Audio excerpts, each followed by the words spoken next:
In the spring of 2026, we did a Viking British Isles Explorer cruise. We hit ports in London, Dover, Liverpool, Dublin and Belfast, Holyhead, Ullapool, the Orkney Islands, Edinburgh, Aberdeen, the Shetland Islands, and ending in Bergen, Norway. We selected doing the trip to Canterbury over the Dover Cliffs Walk or the castle. Canterbury, a cathedral city, was a pilgrimage site in the Middle Ages. Ancient walls, originally built by the Romans, encircle its medieval center with cobbled streets and timber-framed houses. It was a nice walk to the town from where we parked the bus along a moving river and past some row houses. We really liked it here. It had a bit of everything. Even the modern things like coffee shops were all in older structures. One of the main sites and the main reasons most come here is Canterbury Cathedral. Founded in 597, it is England's first cathedral and a masterpiece of Gothic architecture. It's also famous for being the site of the murder of Archbishop Thomas Becket in 1170 by knights who may have misunderstood a comment by King Henry II. Henry II wanted to expand his royal authority, specifically trying to punish clerics who committed crimes in secular courts. I'm not sure what crimes the clerics were committing. Becket, who was appointed the archbishop by King Henry, and previously his close friend and chancellor, resisted, insisting clerics were exempt from secular law.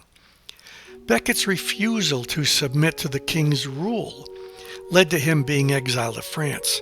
Once he returned, he excommunicated a bunch of bishops who supported King Henry. That caused King Henry to flip out, and he said, "What a pack of miserable curs and traitors I have nourished in my house, who allow their lord to be treated with such shameful contempt by a low-born clerk."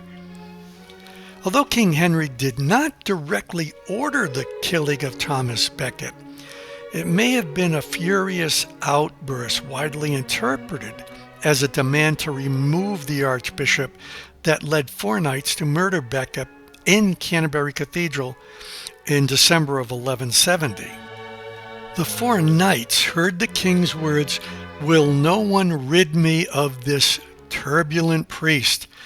They interpreted that as a wish to have him killed. We'll never really know which is true, but the knights traveled to England, confronted Becket in his cathedral where they murdered him.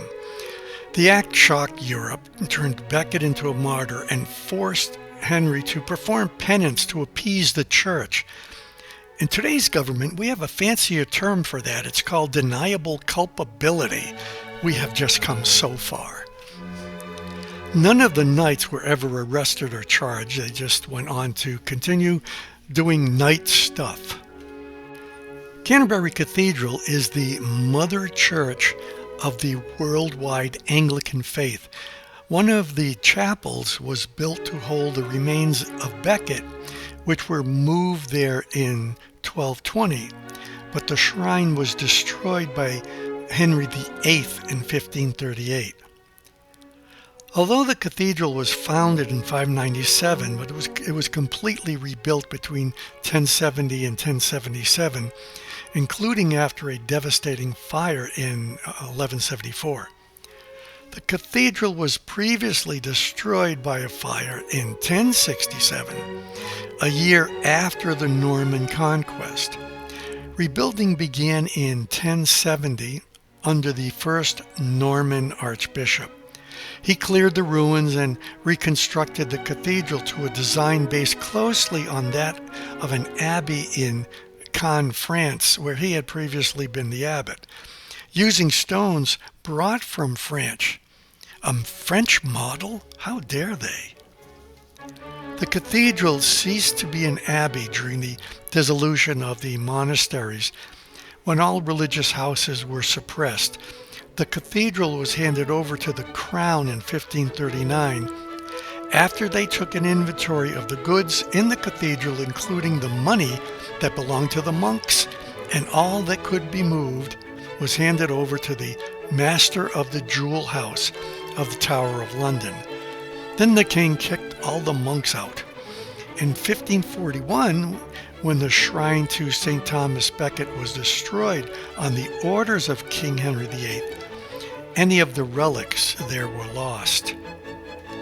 Before the English Reformation, the cathedral was part of a Benedictine monastic community known as the Priory of Christ Church, Canterbury, as well as being the seat of the Archbishop. Modern additions include the Marlowe Theatre, and the city receives 1 million visitors per year. The Canterbury area itself has been inhabited since prehistoric times. Lower Paleolithic axes and Neolithic and Bronze Age pots have been found in the area. In the 1st century AD, the Romans captured the settlement and rebuilt the city with new streets in a grid pattern, a theater, a temple, a forum, and public baths. Although they did not maintain a major military garrison, its geographic position gave it considerable strategic importance. In the late 3rd century, to defend against attacks from the barbarians, the Celts, and especially the Scots, it seems that after the Romans left Britain in 410, the town was abandoned for around 100 years, except for a few farmers, and it gradually decayed. Over the next 100 years, an Anglo-Saxon community formed within the walls.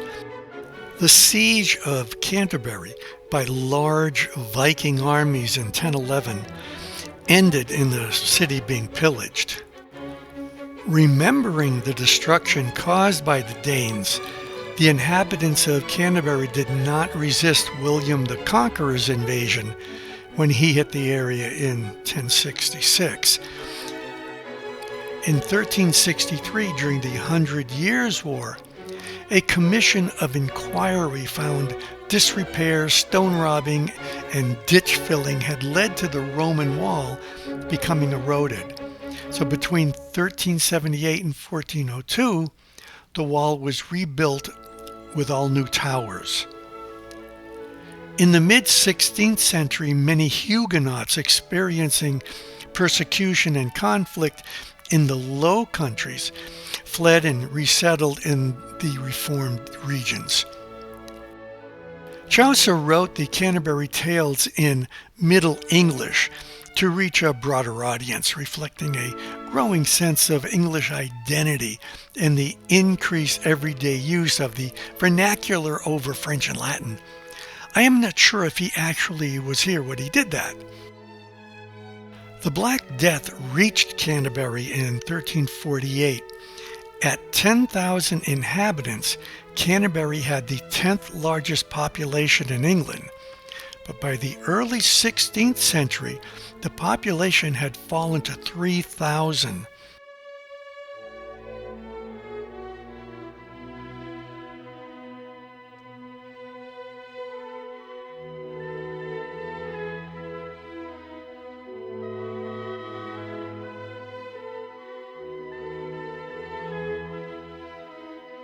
During the bombing raids of the Second World War, its library was destroyed, but the cathedral did not sustain extensive bomb damage, as local fire wardens doused any flames on the wooden roofs.